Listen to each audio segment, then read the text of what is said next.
اللهم صل على سيدنا محمد وعلى آله وصحبه وسلم. اللهم لك الحمد وإليك المستكى وأنت المستعان ولا حول ولا قوة إلا بالله العلي العظيم. وقال الله سبحانه وتعالى: بسم الله الرحمن الرحيم،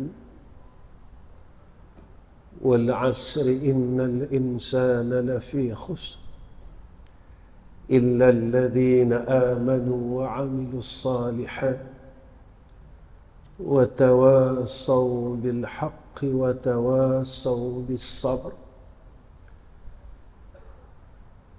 Pertama sekali saya panjatkan puji dan syukur kepada Allah Subhanahu wa taala.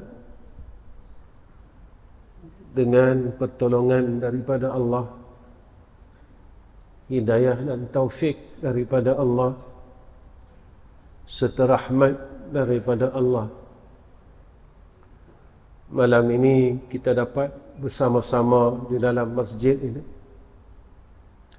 Malam ini Allah hadirkan kita di dalam masjid ini. Kita dapat hadir dan berada di dalam rumah Allah bukan disebabkan kita sihat. Kita boleh hadir di dalam rumah Allah bukan disebabkan kita ada harta. Kita boleh hadir di dalam rumah Allah bukan disebabkan kita ada kekuatan.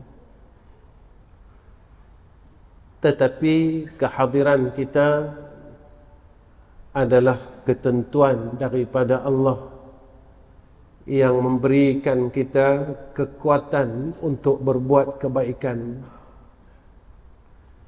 Dan inilah yang kita ulang-ulang peringatan daripada Allah. Iyyaka na'budu wa iyyaka nasta'in. Akan Dikau kami meletakkan ubudiyah. Akan Dikau kami minta tolong ya Allah untuk melaksanakan ubudiyah ini. Jika kita tidak mendapat rahmat, taufik, hidayah dan pertolongan daripada Allah, kita takkan mampu untuk angkat dua tangan kita ini untuk melakukan takbiratul ihram. Jika kita tidak mendapat rahmat dan pertolongan daripada Allah, nescaya kita tidak akan mampu gerakkan kaki kita untuk masuk di dalam rumah Allah. Jika kita tidak ada rahmat dan pertolongan daripada Allah, nescaya kita tidak akan mampu mengeluarkan harta kita, walaupun seringan-ringannya wang kertas yang ada di poket kita, untuk kita membantu agama Allah dan mengembalikan nikmat itu kepada Allah. Sebab itu Allah didik kita, iyyaka na'budu wa iyyaka nasta'in. Jangan kita lupa, kita boleh mengerjakan ibadat ini sebab kita mau, bukan sebab kita mau, tetapi sebab Allah mahukan kita melakukan kebaikan. Cuba kita pejam mata dan renung diri. Masa kita kuat dulu, kita di mana? Apakah kita hadir di dalam rumah Allah setiap waktu? Masa kita sihat dulu, kita di mana? Masa kita ada ruang kelapangan masa, kita di mana? Tetapi di saat-saat akhir umur kita, Allah ambil kita daripada tempat-tempat yang dahulunya kita berada pada tempat yang tidak baik. Allah ambil kita daripada longkang-longkang kemaksiatan dan lembah-lembah kejahatan.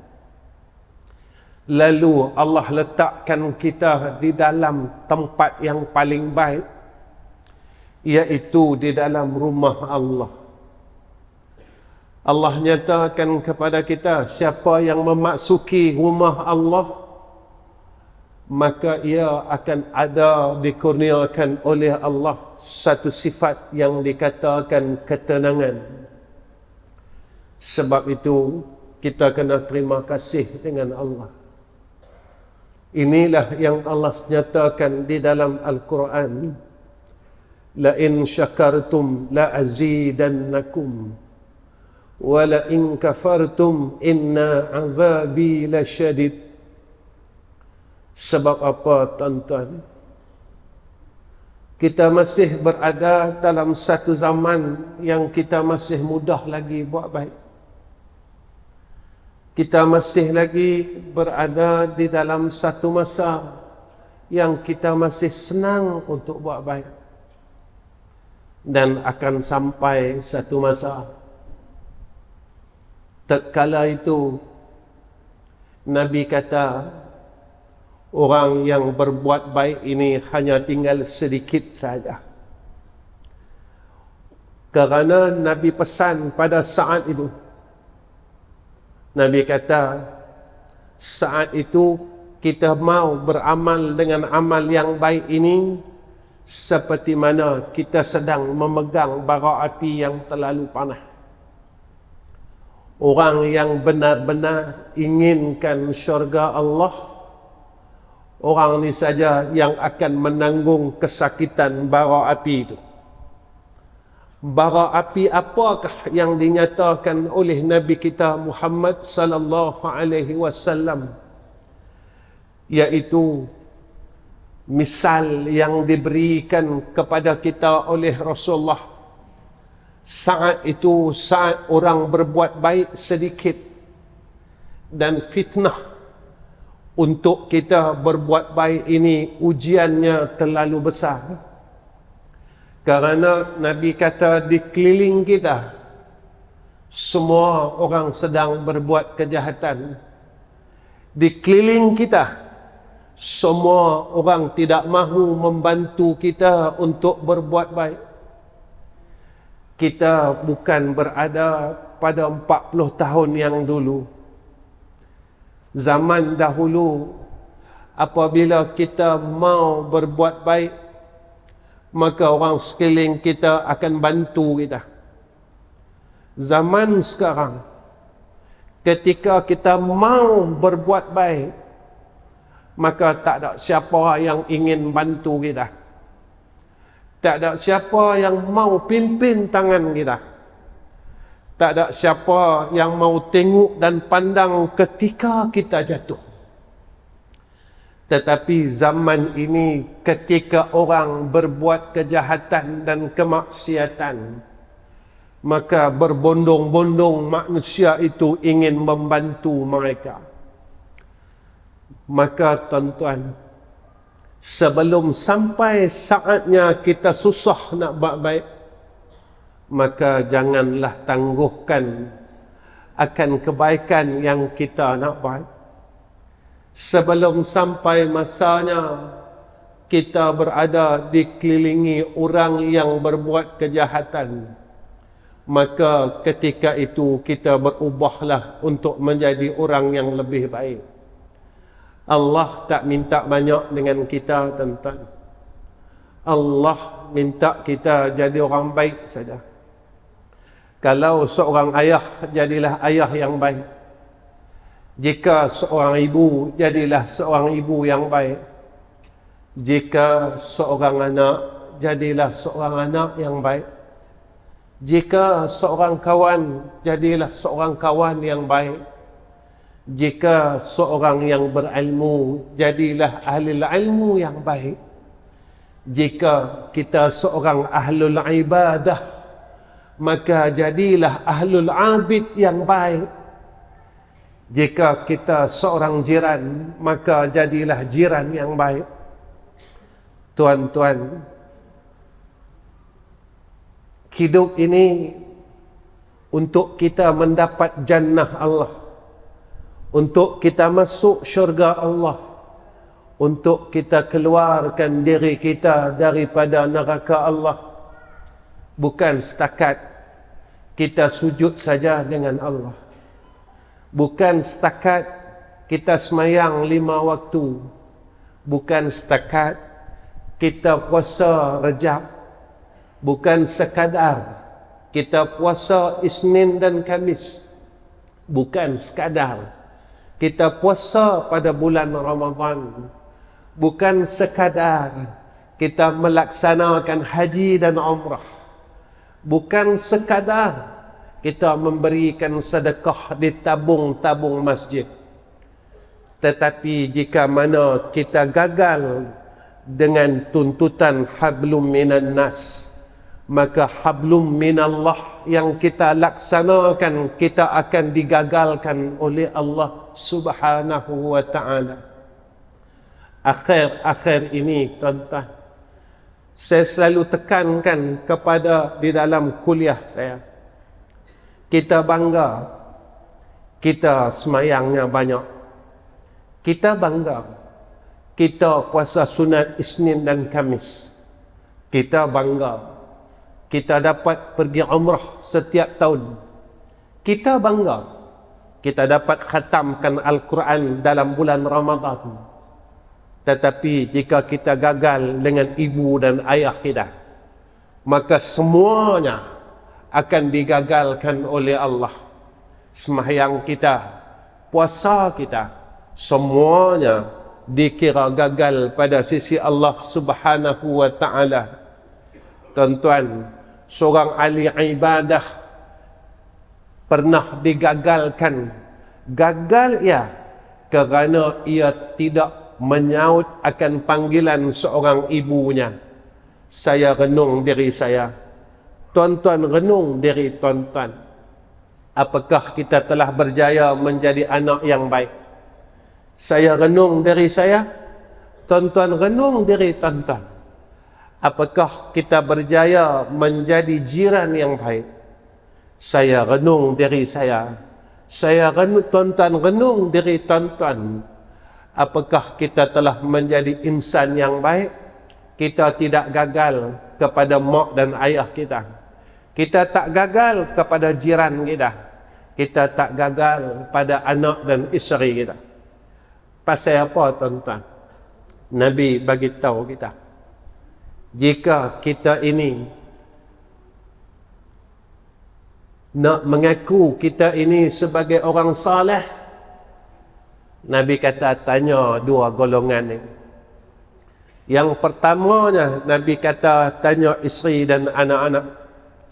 Jika isteri dan anak-anak kita mengatakan kita orang baik, kitalah ayah yang baik, kitalah suami yang baik, nescaya kita memang baik pada pandangan Allah. Kedua, Nabi kata apa? Nak tahu kita ni orang baik dan bakal kita dapat menerima nikmat jannah Allah, Nabi suruh kita tanya jiran kita. Jika jiran kita mengatakan kita ni orang baik, nescaya kita berhak untuk mencium bau syurga Allah. Tuan-tuan, syurga ni susah, syurga ni mahal, syurga ni perlukan pengorbanan. Tetapi syurga ni percuma, tuan-tuan. Syurga tak kena bayar. Jalan ke neraka Allah kena bayar. Jalan ke syurga Allah tak perlu bayar. Tetapi kita perlukan pengorbanan dan mujahadah.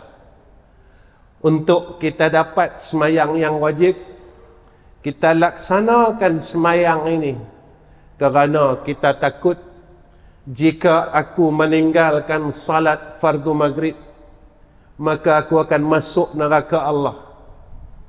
tetapi kita gagal untuk semayang sunat ba'diyah maghrib. Kita terlupa yang mana Allah nyatakan di dalam hadis qudsi, maka ibadat yang sunat inilah yang akan mengundang kasih sayang Allah. Allah terlalu sayang kepada hamba-Nya yang banyak melakukan ibadat yang sunat.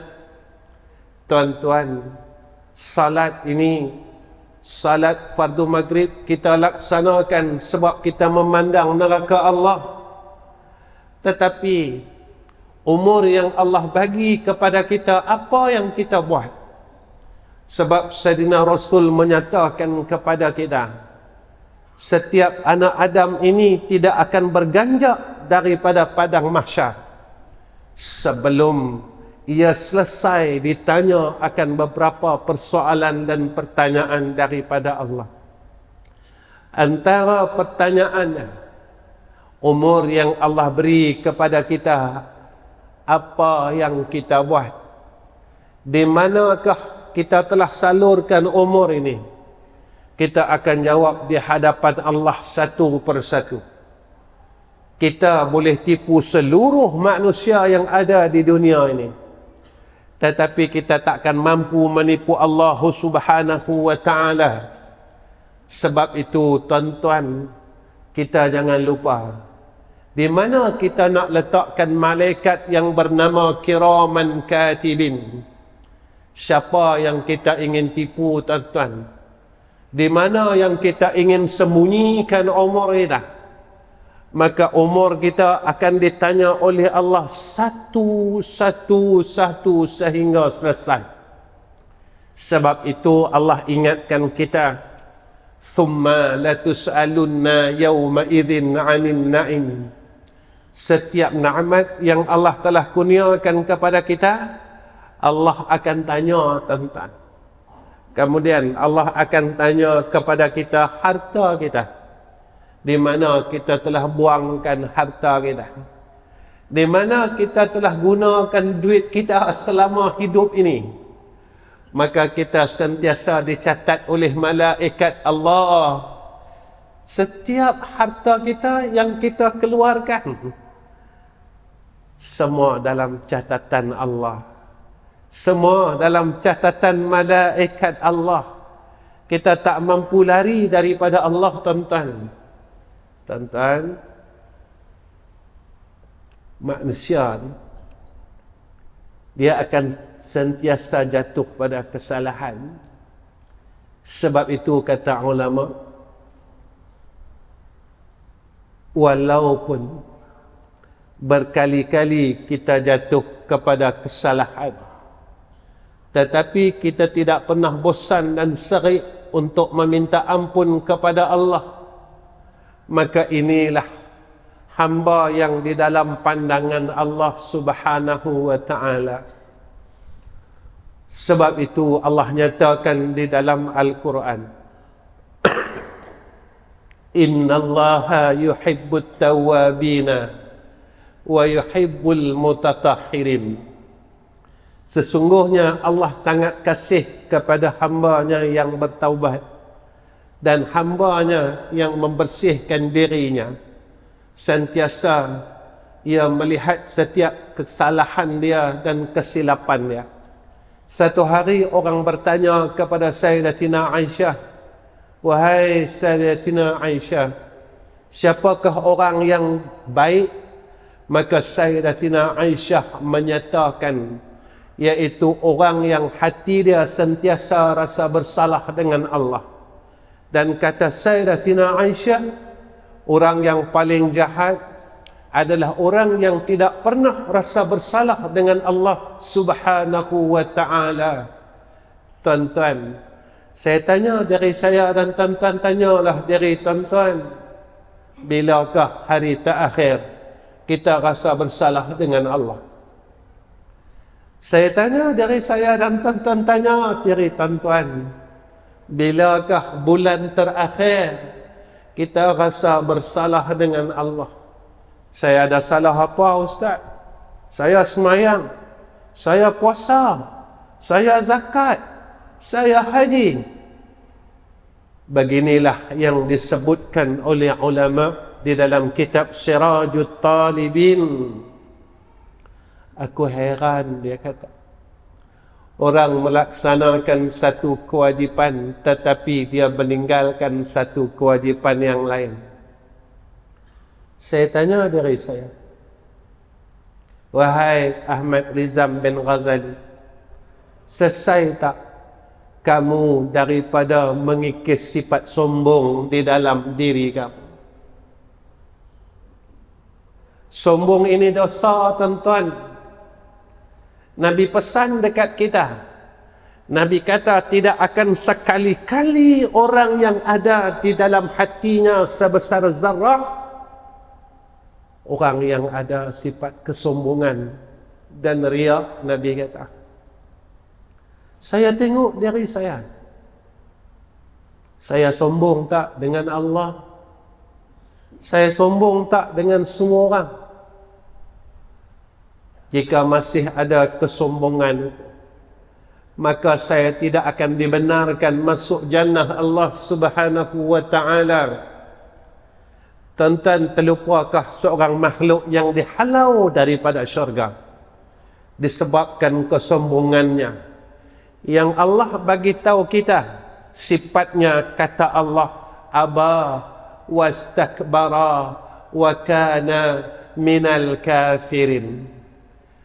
Tuan-tuan, berapa kalikah kita telah mendengar kebaikan, dan banyak manakah kebaikan yang telah kita buat? Berapa kalikah kita telah mendapat hidayah dan taufik Allah? Berapa banyakkah kita telah sambut hidayah dan taufik daripada Allah Subhanahu wa ta'ala? Tuan-tuan, saya cerita ni bukan cerita dalam dunia. Saya cerita ini adalah cerita untuk kita balik menghadap hadrah Allah. Kita tak ada masa dah, tuan-tuan. Zaman ini adalah zaman yang terakhir untuk kita. Dunia ini adalah dunia yang berada pada fasa yang terakhir untuk kita. Dan umur kita juga berada pada fasa yang terakhir. Karena kita sedang uzur, tuan-tuan. Kita sedang berada dalam satu umur yang bakal dipanggil oleh Allah Subhanahu wa ta'ala. Sekarang kita berada dalam bulan Rajab. Tuan-tuan dan saya perhatikan doa ini.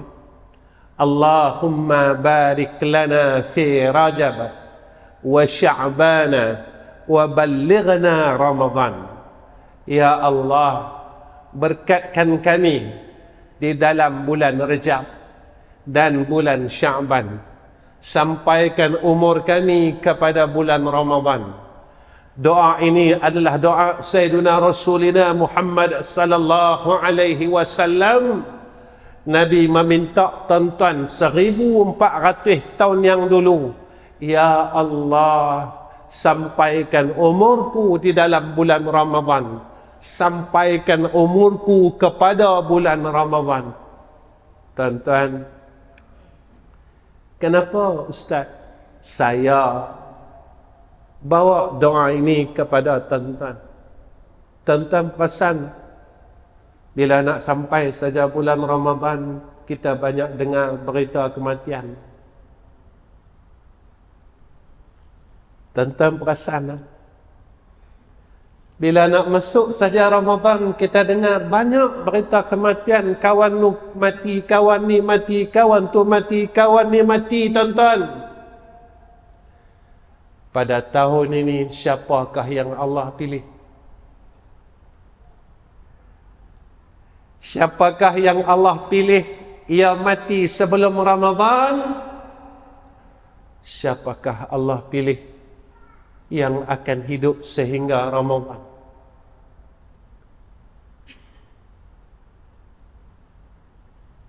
Kita tahu tak bila kita mati? Kita tahu tak bila kita akan bertemu dengan Allah Azza wa Jalla? Kalau kita tidak tahu, kenapa kita tenang? Kalau kita tidak tahu, kenapa kita tidak pernah rasa resah dan gelisah? Kalau kita tidak tahu, kenapa kita masih malas untuk sujud dengan Allah, masih malas untuk menyebut nama Allah, masih malas untuk kita mendekatkan diri kepada Allah? Tuan-tuan, kalau mati, duit tak bawa pun, pangkat tak bawa pun, nama tak bawa pun, rumah yang kita duk sayang-sayangkan tu pun kita akan tinggal, tuan-tuan. Apa yang kita akan bawa menghadap hadrah Allah? Inilah, tuan-tuan, yang kita duduk dalam rumah Allah ini, yang mana kata Nabi kita Muhammad sallallahu alaihi wasallam, antara orang yang mendapat selawat daripada malaikat, kata Nabi, selawat itu jika daripada manusia dan jin dinamakan doa, jika selawat itu daripada Allah dinamakan rahmat, dan jika selawat itu daripada malaikat dinamakan istighfar. Apa kata Nabi sallallahu alaihi wasallam? Selama mana kita berada di dalam majlis ilmu, selama itulah malaikat akan sebut nama kita, tuan-tuan. Ya Allah, ampunkan dosa fulan bin fulan. Ya Allah, ampunkan dosa fulan bin fulan. Ya Allah, ampunkan dosa fulan bin fulan. Malaikat sedang menyebut nama kita saat ini, tuan-tuan. Malaikat sedang menyebut nama kita dan memanggil nama kita dan meminta kepada Allah, ya Allah, tolong ampunkan dosa fulan bin fulan. Kenapa, tuan-tuan, kita perlukan rahmat ini? Kita bukan orang hebat, cuma kita rasa kita hebat. Kita bukan orang hebat, cuma kita rasa kita hebat. Tuan-tuan, mulut yang berselawat inilah mulut yang mengumpat orang lain.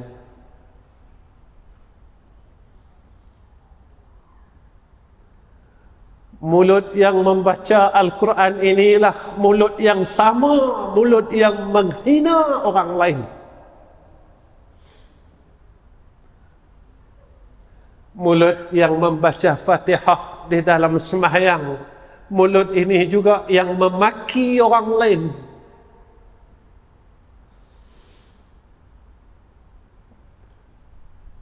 Mulut yang bertasbih inilah mulut yang sama, mulut yang membuka aib orang lain. Dan perangai itu kita masih tak tinggalkan sehingga sekarang.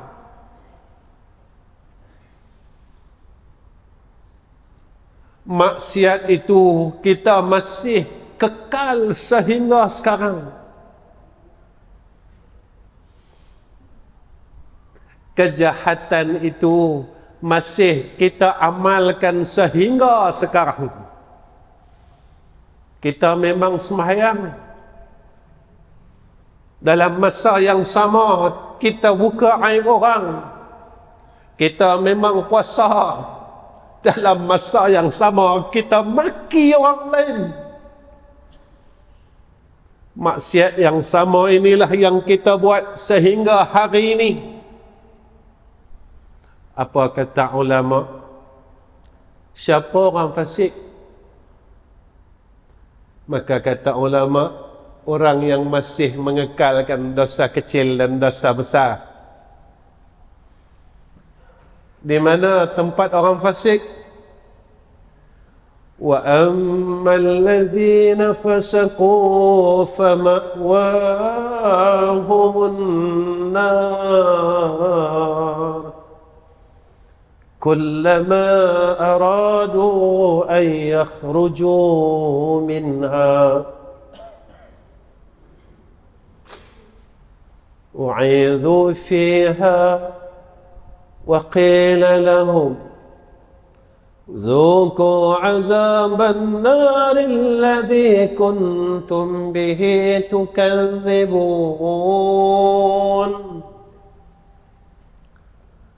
Apa kata Allah? Allah kata orang fasik ini tempat dia dalam neraka. Tuan-tuan, neraka ni bukan tempat yang seronok dah. Tuan-tuan, neraka ni bukan tempat yang bagus lah. Pasal apa kita kata macam tu? Allah bagi tahu kita. Allah bagi tahu kita dalam Al-Quran. Allah kata orang yang masuk neraka, mereka akan usaha untuk rabat neraka. Mereka berusaha untuk keluar daripada neraka. Kullama aradu ay yakhruju minha.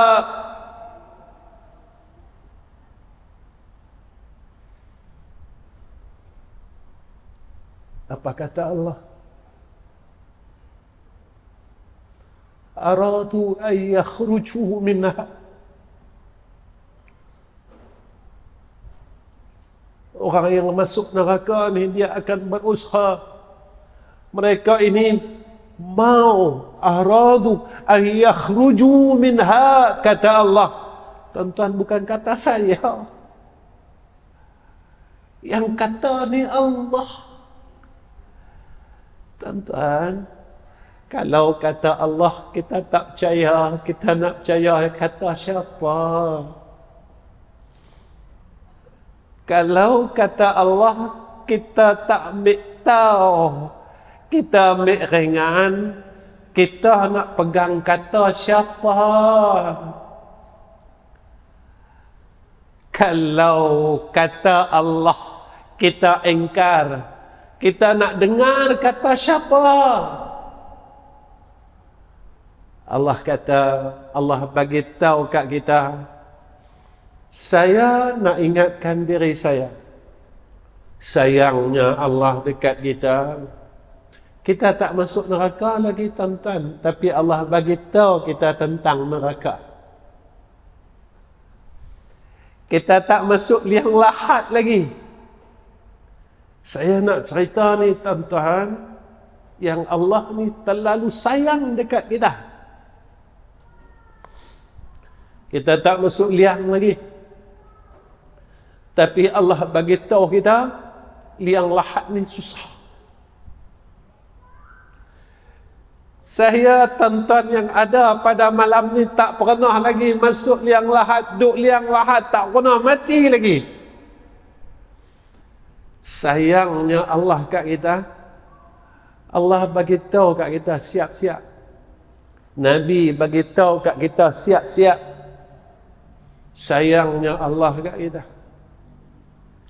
Nabi kata kubur ni gelap.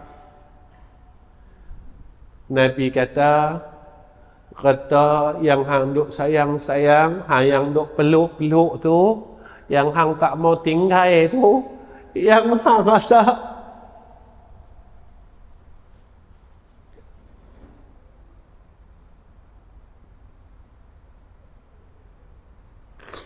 tak maaf lah, tuan-tuan. Orang tanya saya, Ustaz, kalau ngajak pasal apa Ustaz suka teriak? Sebab saya orang jahat, tuan-tuan. Tuan-tuan tak apalah, tuan-tuan orang baik. Saya sebab saya orang jahat. Kadang-kadang saya tanya diri saya sendiri, maukah Allah ampunkan dosa aku? Maukah Allah ampunkan dosa aku? Kesilapan aku,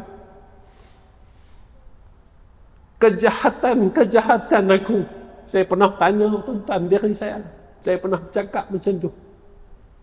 Maukah Allah ampunkan dosa? Tapi saya pujuk diri saya tuan-tuan.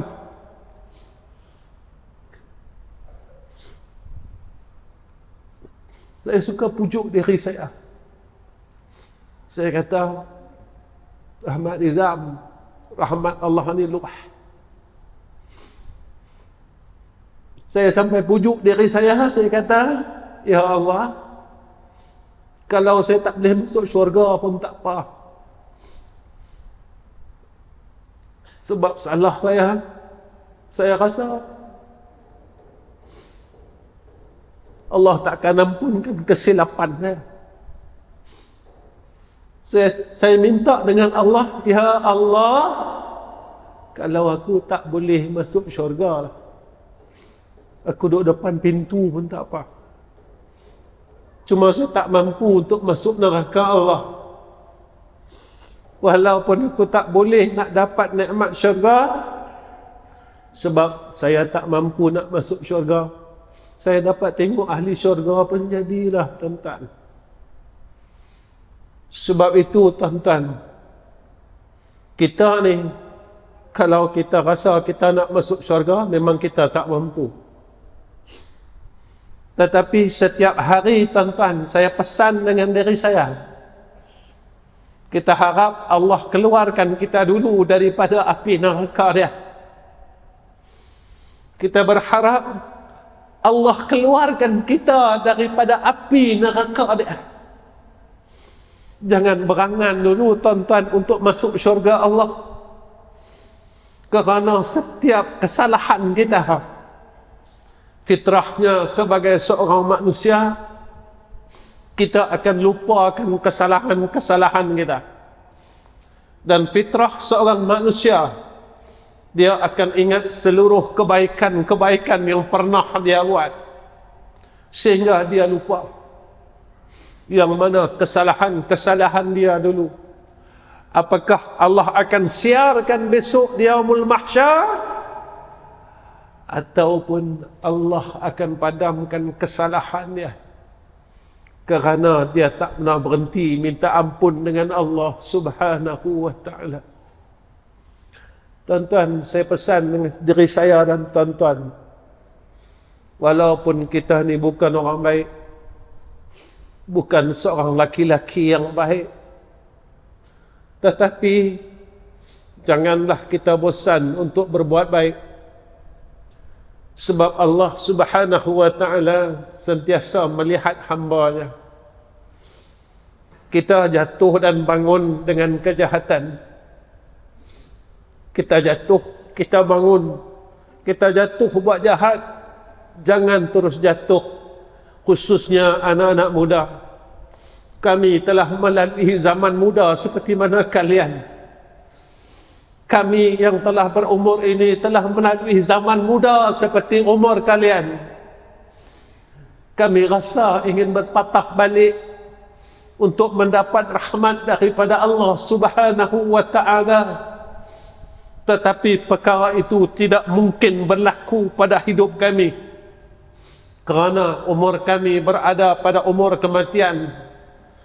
Kami yang berumur ini berharap agar Allah terima seluruh amal ibadat kami, walaupun sisa-sisa amalan yang kita mampu buat. Kita tak mampu tuan-tuan, zaman sampai sekarang kita nak semayang sunat ba'diyah dan qabliyah, kita gagal tuan-tuan.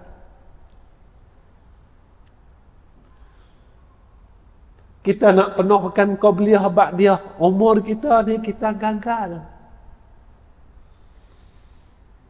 Kita gagal, kita nak pegang Quran hari-hari. Kita gagal nak bangun malam setiap hari. Kita gagal untuk menyayangi seluruh umat Muhammad sallallahu alaihi wasallam. Mungkin ada di kalangan kita sampai hari ini masih bergaduh dengan adik-beradik dia. Tuan-tuan, yang tu adik-beradik saudara sedaging kita. Yang tu adik-beradik mak kita, satu mak dan satu pak.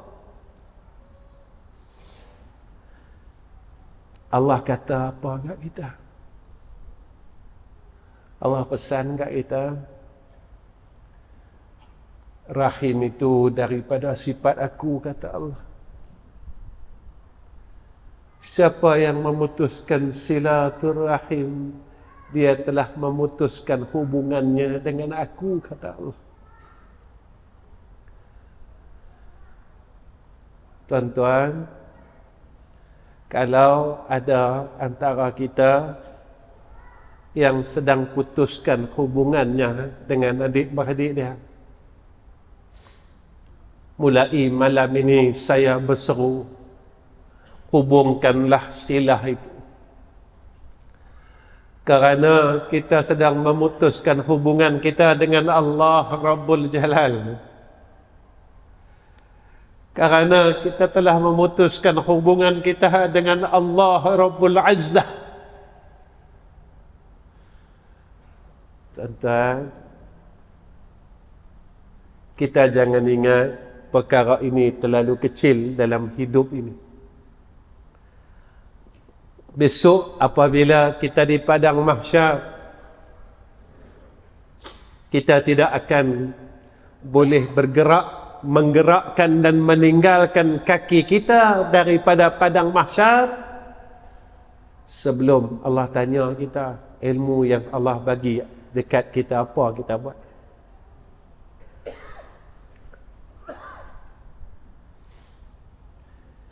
Saya tanya diri saya, tuan-tuan tanyalah diri tuan-tuan, kita mengaji tiap-tiap malam ni untuk apa?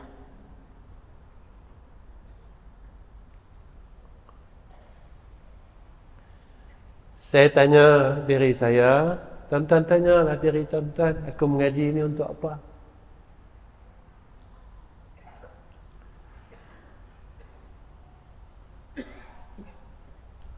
Saya nak kata macam ni, orang alim ada masuk neraka.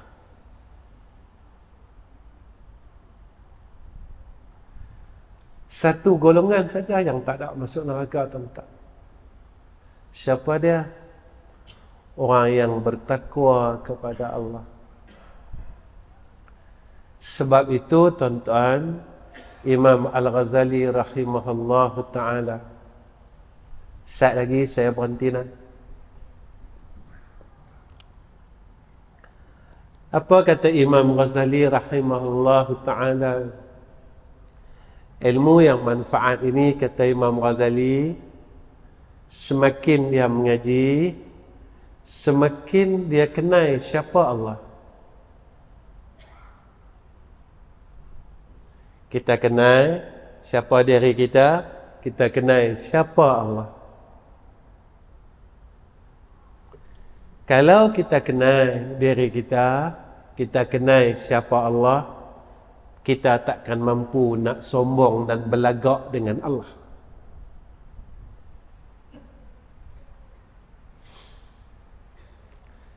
Kalau kita masih kenal siapa Allah, siapa kita, kita takkan mampu nak lawan Allah. Kalau kita kenal siapa Allah, siapa kita, kita sentiasa akan mengasihi Allah. Kita akan selalu berterima kasih dengan Allah. Kedua, kata Imam Al-Ghazali rahimahullahu ta'ala, makin kita belajar, makin kita mengaji, kita jadi orang yang takut dengan Allah. Ni orang alim. Orang alim ni bukan orang pandai cakap, tuan-tuan. Orang alim ni bukan dia pandai keluarkan hujah. Satu hari, kalau tak silap saya, Cerita ni cerita Imam Ahmad Ibn Hanbal kan. Kalau saya tak betul, tuan-tuan tegak. Imam Ahmad Ibn Hanbal, tuan-tuan, ni kalau tak silap saya, dia tegur seorang budak kecil yang memakai terompah. Dia kata, wahai pemuda, jaga-jaga takut hang tergelincir. Kita pakai terompah kan, kadang-kadang boleh jadi tergelincir kan. Lalu budak ini bertanya kepada Imam Ahmad Ibn Hanbal, apakah engkau orang yang disebut-sebut seorang syekh yang besar? Dia kata, ya, akulah Imam Ahmad Ibn Hanbal. Lalu pemuda ini, anak kecil ini, bukan pemuda tuan-tuan, budak belasan tahun saja. Dia kata kepada Imam Ahmad Ibn Hanbal, wahai syekh yang besar, ketika aku memakai kasut kayu ini, aku akan tergelincir di dalam dunia sahaja. Tetapi gelaran yang besar yang engkau bawa itu akan menggelincirkan engkau besok di yaumul akhirah. Maka berjaga-jagalah agar gelaran itu tidak menggelincirkan kaki engkau daripada masuk neraka Allah. Ketika Imam Ahmad Ibn Hanbal tuan-tuan mendengar perkataan itu, lalu ia menangis, teresak-esak melihat akan dirinya. Sebab itu tuan-tuan, orang yang semakin banyak ilmu dia akan jadi semakin takut dengan Allah. Allah nyatakan di dalam Al-Quran, innama yakhshallaha min ibadihil ulama, bahawasanya orang yang bertakwa kepada Allah adalah di kalangan orang yang banyak ilmunya, orang yang alim, kata Allah Subhanahu wa ta'ala. Tuan-tuan, kita selalu dengar penjelasan daripada orang alim. Apa tu takut? Kita dengar macam-macam. Kita dah tahu dah. Bila sebut kata takwa, kita akan nampak dah yang ni makna takwa. Satu hari tuan-tuan, saya tanya dengan guru saya. Saya kata, tuan, boleh tak beritahu kat saya, macam mana saya nak dapat takut macam tuan takut? Saya nak dapat rasa takut macam mana tuan rasa takut. Beritahu kat saya. Saya cakap dengan guru saya, beritahu kat saya, apa makna takut pada pandangan tuan? Beritahulah, tolong, supaya saya dapat takut macam mana tuan takut. Dia sengak tuan-tuan, dia sengak, dia tengok muka saya. Dia kata apa? Perkara yang aku paling takut dalam hidup ini, ketika aku menemui Allah, lalu Allah tidak menerima aku sebagai hamba-Nya. Itulah perkara yang paling aku takut dalam hatiku. Kerana Allah nyatakan dalam Al-Quran, ya ayyatuhan nafsul mutmainnah, irji'i ila rabbiki radiyatan mardiyah, fadkhuli fi ibadi wadkhuli jannati.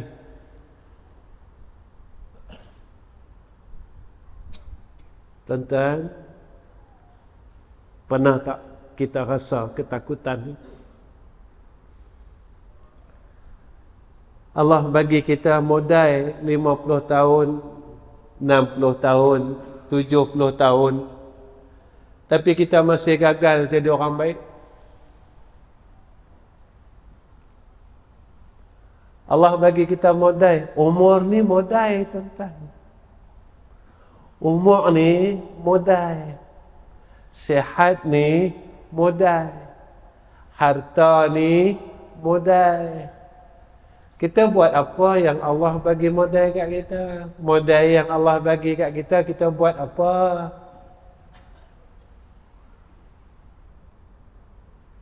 Allah tanya, tuan-tuan. Mata modal, mulut modal, telinga ni modal. Dan modal ni yang Allah bagi dekat kita supaya kita buat baik, kita buat amal soleh.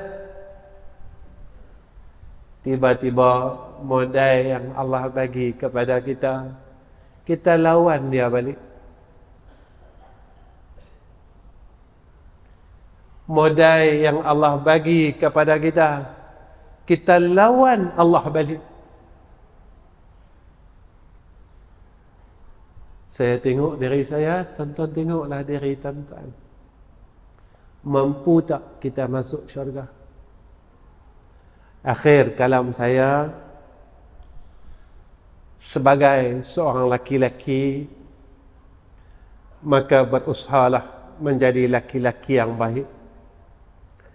Jika kita seorang ayah, maka kita jadilah seorang ayah yang baik, supaya anak-anak kita besok tidak akan dakwa kita di akhirat. Kalau kita seorang suami, jadilah suami yang baik, kerana kita harap terlepas dari dakwaan isteri-isteri kita. Seorang isteri, jadilah seorang isteri yang baik, agar kalian dapat masuk jannah Allah dengan tidak didakwa oleh suami kalian. Ingatlah bahawa tempat tuju kita adalah syurga Allah. Dunia ini, tuan-tuan, adalah kenikmatan yang sementara. Makan yang kita makan, ketika kita rasa sedap, saat dia lalu di rengkung kita. Selepas ia melewati rengkung kita, disitulah kita akan menghadapi dua keadaan. Adakah makanan itu menjadi nikmat atau ia menjadi azab kepada yang memakan makanan itu? Apakah ia menjadi ubat atau dia akan menjadi penyakit di dalam diri kita? Maka tuan-tuan yang saya kasih sekalian, saya rasa cukup setakat ini, dan ini saja yang saya mampu untuk saya kongsikan dan untuk saya berikan kepada tuan-tuan sekalian. Maka tuan-tuan tolong maafkan saya, tuan-tuan tolong ampunkan segala kesalahan saya, dan pada saat ini saya ingin meminta maaf sekali lagi secara terbuka kepada seorang sahabat jamaah kita tadi yang sebelum sembahyang maghrib saya lalu di tepi dia, tetapi saya terlangkah tangan dia. Saya minta maaf jika sahabat itu masih ada di dalam kuliah ini. Saya minta maaf secara terbuka kepada sahabat tersebut karena saya terlangkah tangan dia. Saya minta maaf, saya minta maaf, saya minta maaf, saya mengaku saya salah. Saya mengaku mata saya terlepas pandang. Saya minta maaf jika ada sahabat itu masih ada dalam masjid ini. Tuan-tuan, Nabi ajar kita. Nabi ajar kita akhlak yang baik. Kita jarang dengar tentang ibadat Nabi. Kita jarang dengar tentang Nabi semayang banyak mana, Nabi baca Quran banyak mana, Nabi zikir banyak mana. Tapi selalu yang kita dengar, Nabi ni baik, adab Nabi terlalu hebat, akhlak Nabi terlalu hebat. Walaupun orang maki Nabi, Nabi boleh memberikan bantuan, Nabi boleh maafkan orang yang memaki dia, Nabi boleh memaafkan orang yang menzalimi dia. Sebab itu kalau kita ukur, kita belum layak masuk syurga Allah. Kita ni jahat. Orang tengok kita baik, tuan-tuan. Tak kiralah siapa saya pada pandangan tuan-tuan. Saya orang yang kurang ajar kepada sahabat tadi. Tapi saya dah minta maaf dengan dia. Saya patah balik dan saya minta maaf. Tapi saya masih ada rasa bersalah dalam diri saya. Sehingga ganggu sembahyang maghrib saya, tuan-tuan. Sebab saya teringatkan akan insiden tersebut. Saya rasa saya cukup salah. Saya rasa macam saya tak patut bercakap di hadapan tuan-tuan setelah saya buat perkara tersebut. Tuan-tuan, pada akhir kalam saya minta tuan-tuan 3 perkara.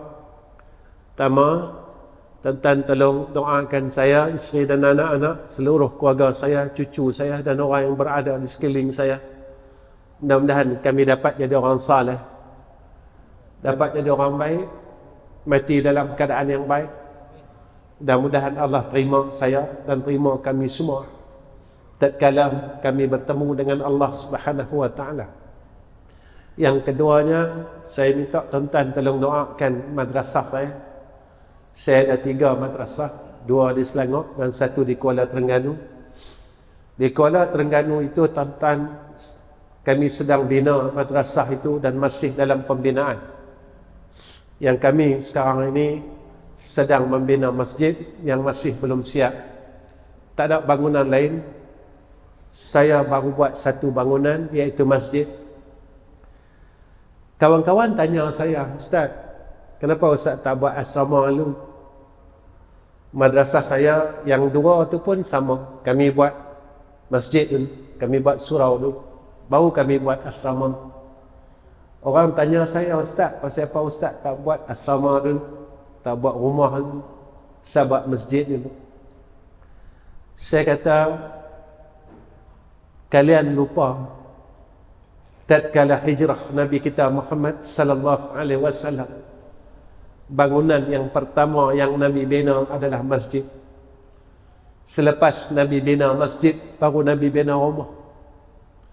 Itulah yang saya buat. Saya tak mampu ikut sunnah lain, tuan-tuan, tapi apa yang saya mampu saya cuba buat.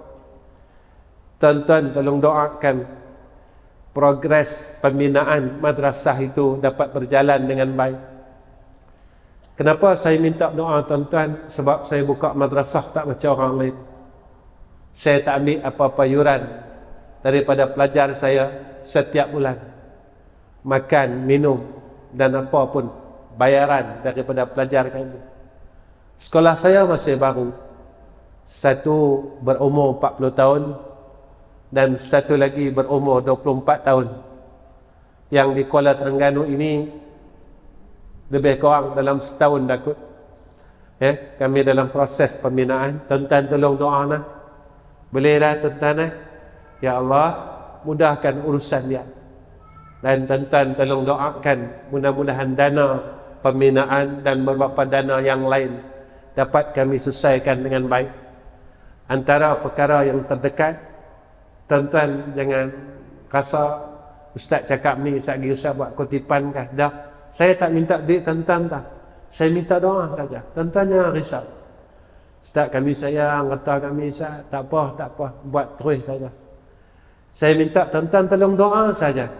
Di mana pertolongan Allah, di situlah saya akan menghadapinya. Antara perkara yang paling terdekat yang kami perlukan, iaitu kami ingin mengumpulkan sejumlah 109,000 untuk membayar cukai taksiran, pembayaran penukaran status tanah daripada pertanian kepada pendidikan. Jadi tuan-tuan tolong doa, sebab tempoh masa yang kami kena bayar adalah 6 bulan. Tuan-tuan tolong doa supaya Allah mudahkan urusan itu. Kenapa tuan-tuan? Saya minta doa tuan-tuan. Ketika saya berharap kepada makhluk, saya akan kecewa tuan-tuan. Kalau saya harap dengan tuan-tuan, saya akan kecewa tuan-tuan. Tetapi saya sentiasa berharap dengan Allah. Karena sepanjang kami buka sekolah, Allah tidak pernah sekali-kali mengecewakan kami. Allah sekali-kali tidak pernah meninggalkan kami. Kalau saya nak cerita jadi panjang, tuan-tuan, saya pernah satu hari dana pembayaran api air kita tertunggak lebih kurang dalam 14,000. Apa yang saya buat tuan-tuan? Saya kata, kalau kita minta dengan orang, mungkin orang akan marah kita. Ustaz, saya minta duit saja. Saya cakap dengan anak murid saya kata, boleh tak tolong saya? Saya kata, jom malam ni kita buat semayang aja. Kita baca ya riyasal mustarisin arisna. Saya ajak murid saya ramai-ramai tuan-tuan baca. Kita minta lah Allah tolong kita. Kita minta Allah tolong kita. Kami buat semayang aja. Kami baca tuan-tuan, ya riyasal mustarithin arisna, ya riyasal mustarithin arisna, ya riyasal mustarithin arisna. Wahai Zat yang membantu orang-orang yang memerlukan pertolongan, tolonglah kami ya Allah, tolonglah kami ya Allah, tolonglah kami ya Allah. Tuan-tuan, tak sampai seminggu, saya pun tak tahu siapa yang bayarkan sejumlah 14,000 lebih itu pada akaun TMB kami. Sebab itu tuan-tuan, nasihat saya, jangan tinggalkan Allah, dan Allah sekali-kali tidak akan meninggalkan kita. Wa akhir kalam, Assalamualaikum warahmatullahi wabarakatuh. Bismillahirrahmanirrahim. Alhamdulillahi rabbil alamin. والصلاة والسلام على أشرف الأنبياء والمرسلين وعلى آله وصحبه أجمعين. يا الله يا رحمن يا رحيم, kami tadahkan dua tangan kami ya Allah, kami mengemis akan rahmat-Mu ya Allah. Ya Allah, kami tadahkan dua tangan kami ya Allah, kami mengemis akan kasih sayang-Mu ya Allah. Ya Allah, kami tadahkan dua tangan kami ya Allah, kami mengemis akan redha-Mu ya Arhamar Rahimin. Ya Allah, jadikan kami orang baik, jadikan isteri dan anak-anak kami orang baik, jadikan menantu kami dan keturunan kami orang baik ya Allah. Ya Allah, jika masih ada kejahatan dan kemaksiatan yang sedang kami lakukan ya Allah, tolonglah kami untuk kami meninggalkan kemaksiatan itu ya Allah. Beri kekuatan kepada kami untuk meninggalkan kejahatan itu ya Allah. Ya Allah, kami mohon kurniakan atas kami akan kematian husnul khatimah. Kurniakan atas kami ya Allah akan husnul khatimah. Kurniakan atas kami ya Allah akan husnul khatimah. Wassallallahu ala sayyidina Muhammad wa ala alihi wa sahbihi wa baraka wa sallam. Walhamdulillahi rabbil alamin. Takabbalallahu minna wa minkum.